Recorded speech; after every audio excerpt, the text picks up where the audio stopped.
Tal como habíamos anunciado, vamos a estar dando inicio a una serie de mensajes en la epístola a los Hebreos. Y para ese fin quisiera que ustedes fueran a sus Biblias al capítulo número 1. Epístola a los Hebreos, capítulo 1. Vamos a estar considerando los primeros 4 versículos.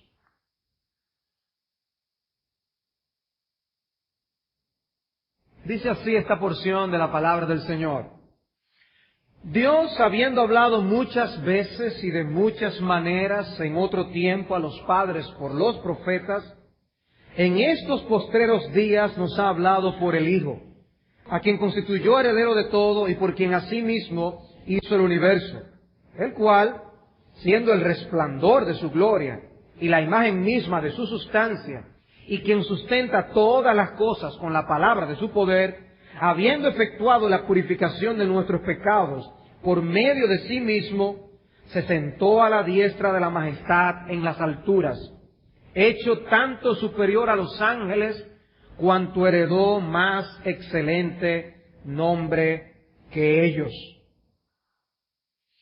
Esa epístola, como dice su nombre, es una carta. Creemos que es una carta.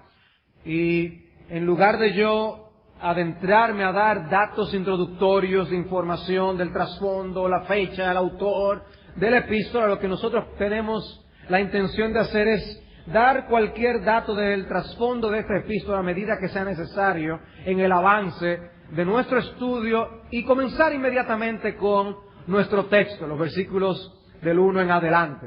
No dedicar un mensaje introductorio para esto. Sí, es bueno saber quién es el autor de la epístola, y eso es algo que lo sabemos todos, lo dice al comienzo, Dios. Dice la primera palabra del versículo 1 es Dios. Dios es el autor de esta porción, y aunque no estemos seguros de cuál es el autor humano, sí estamos seguros y convencidos de que esto es palabra del Señor. Una verdad acerca de Cristo que nosotros debemos entender es que Cristo no puede hacerse más glorioso de lo que Él ya es. Cristo ya es todo lo glorioso que Él va a hacer, el ser más glorioso del universo. Ahora, nosotros sí podemos crecer en nuestra apreciación de Cristo. Y para mí fue muy iluminador una conversación que C.S. Lewis pone entre Lucy y Aslan en las Crónicas de Narnia, especialmente en el libro del Príncipe Caspian. Después de Lucy haber tenido su conocimiento de el león Aslan, vuelve otra vez a Narnia y se vuelve a encontrar con este león sobrecogedor. Y dice, Aslan, eres más grande. Y él le responde a ella, eso se debe a que tú eres mayor, pequeña, respondió él. Entonces, ¿no has crecido? Y él le dijo, no, pero cada año que tú crezcas me verás más grande. Y estas son palabras de niños, en un libro escrito para niños, pero yo les propongo que eso tiene teología profunda. Aquí se está enseñando que el Señor Jesucristo es inmutable, porque Él es Dios, y Él no puede hacerse más glorioso. Él es ya todo lo glorioso que Él va a hacer. Somos nosotros que le vemos a medias. Somos nosotros los que le vemos sencillamente un poco. No le vemos en todo su esplendor. No le conocemos como Él realmente es. Por eso vemos en las Escrituras pasajes cuando los apóstoles que tanto le conocieron mientras estuvo caminando en este mundo, tuvieron un encuentro con el Cristo resucitado. ¿Qué ocurrió? Quedaron puestos de rodillas, reducidos prácticamente a nada.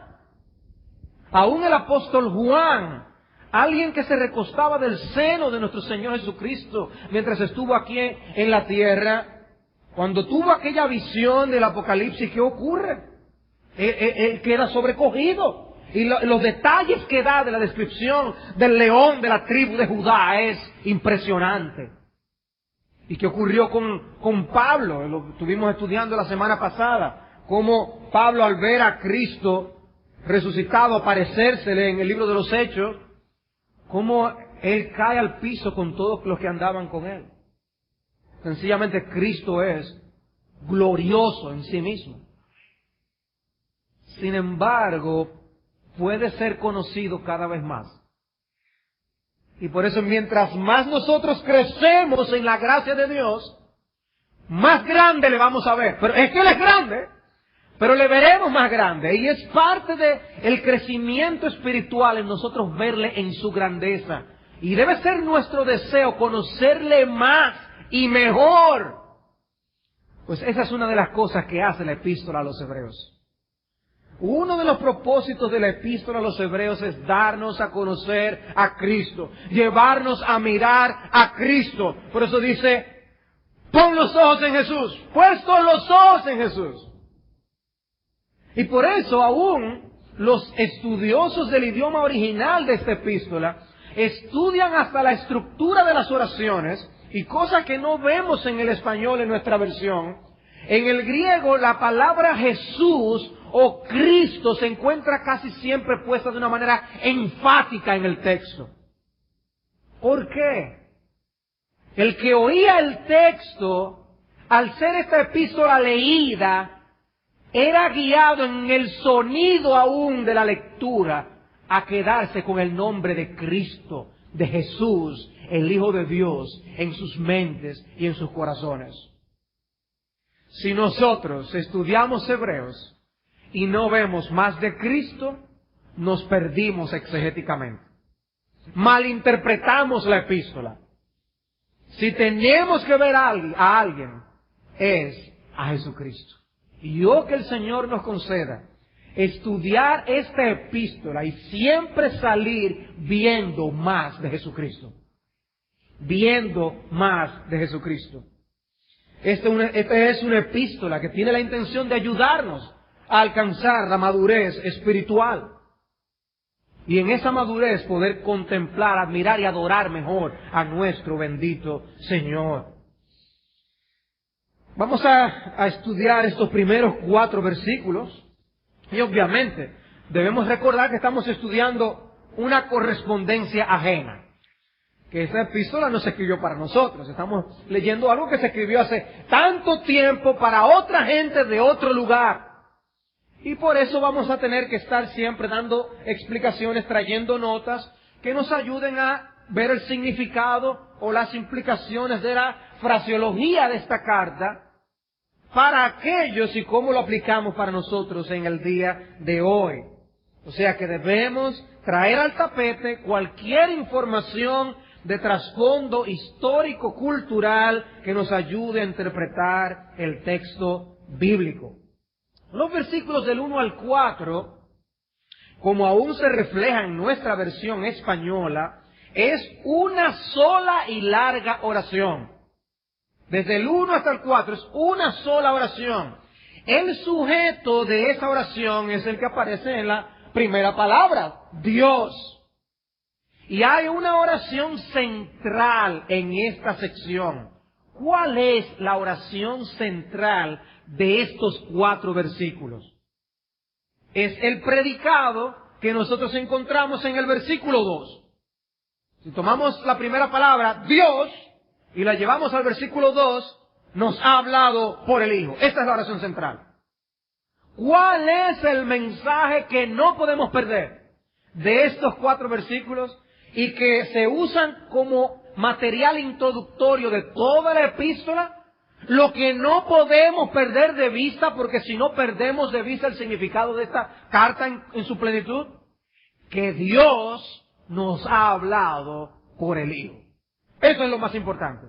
Dios nos ha hablado por el Hijo. Todo lo demás en estos 4 versículos es calificativo de esa oración principal. Y digo eso para que no confundamos las ramas con la raíz.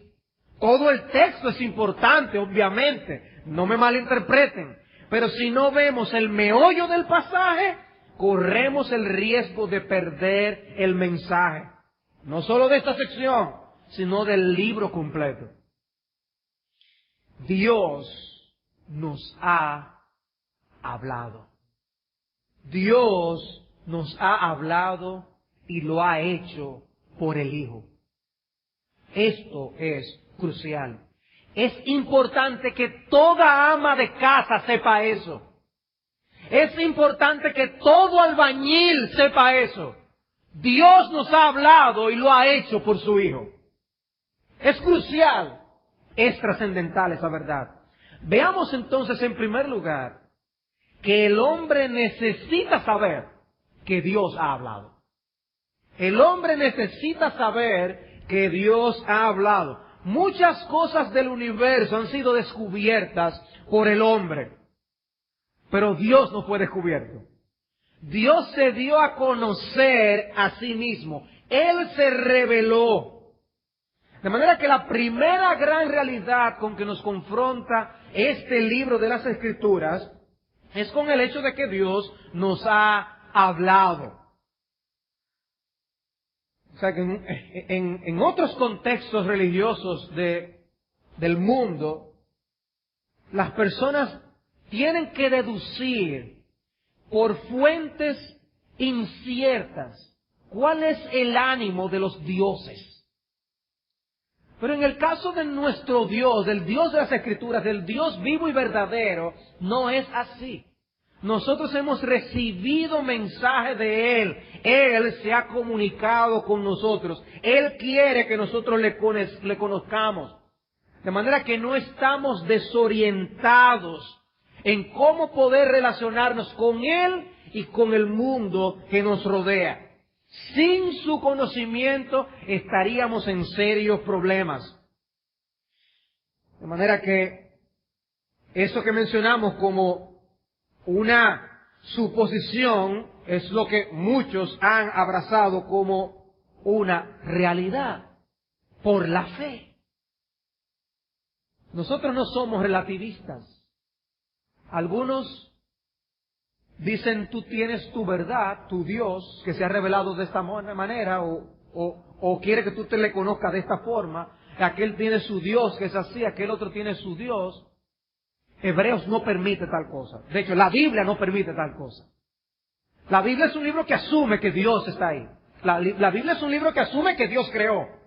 Y la Biblia es un libro que nos dice que Dios nos habló. Y eso es sencillamente crucial. De manera que nosotros no estamos viviendo a locas y a tontas y diciendo que cada quien puede creer lo que quiere. Las reglas del juego son las que Dios ha establecido en el mundo. Y la epístola a los Hebreos ataca de raíz cualquier tergiversación de la verdad en cuanto a la revelación de Dios al hombre. Los verdaderos fundamentos del universo no han sido removidos. Dios está en su trono. Cristo venció la muerte. El cielo es nuestro hogar. Dios es digno de confianza. Vivimos por fe en sus promesas. Hay esperanza después de los linderos de esta vida. ¿Y cómo lo sabemos? Por la palabra de Dios que vive y permanece para siempre. Dios ha hablado. Dios se ha comunicado y lo ha hecho de una manera clara y entendible. Lo ha hecho muchas veces y de muchas maneras, como dice el texto. Habló por medio de autores humanos que escribieron libros que hoy están aquí en las Escrituras. Para que tú y yo le conozcamos a Él. Por eso dice un autor muy bien, no hay nada más importante, nada más esencial que lo que Hebreos dice en su mismo primer versículo, Dios ha hablado. Y otro autor por su lado dice, si esto es así, si Él ha hablado, es obvio cuál debe ser nuestro principal deber. No es especular, disputar, filosofar, adivinar, sino escuchar lo que Dios ha revelado de sí mismo y obedecer. El hombre se ha pasado la vida filosofando. Muchos se pasan la vida argumentando contra la verdad de Dios que está ahí. Pero el deber nuestro es sencillamente conocer lo que Él ha revelado y ser obedientes a su revelación. Eso es lo que nos enseña la epístola a los Hebreos. Pero cuando nosotros vemos que Dios se ha revelado, eso nos dice algo claro. Si Dios se ha revelado es porque Dios quiere que le conozcamos.